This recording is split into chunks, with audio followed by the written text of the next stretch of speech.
At breaking news, a teenager shot in a wooded area near a cornfield. Investigators trying to find out who fired that shot. Tom Murray is live in Walworth County. Tom, what have you been able to learn?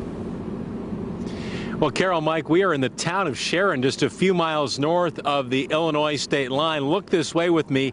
At the end of that tree line in this farm field, we know two boys were in that wooded area, and one boy suffered a gunshot wound to the head. Authorities are not revealing what they've learned about who fired the gun, how it went off, what led up to the shooting, or where the gun came from.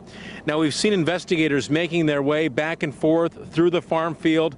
There is a home nearby, and we're told the family in that home is incredibly distraught and emotional, although the Walworth County Sheriff is not saying what the family's relationship is to either of the boys involved. The boy with the gunshot injury is at the hospital. Investigators interviewed the other boy who was out in the woods, describing him as a witness. Here is what the undersheriff said in an update to us just a few moments ago. Deputies located a male juvenile with a head wound.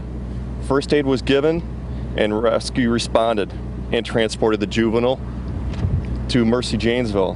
What can you tell us about the condition of the young man who's at the hospital? None of that is being released right now as a part of the investigation. Was the boy transported by paramedics or Flight for Life? By rescue and paramedic. So we know one boy suffered a gunshot wound to the head. Two boys were playing out in the woods behind me. Details on the injured boy not being released at this hour. The undersheriff says no one would be described as in custody tonight.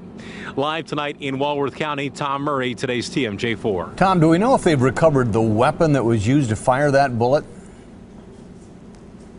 Authorities do have the gun, but they're not saying what type of weapon it is, Mike. All right, Tom Murray joining us live from Walworth County.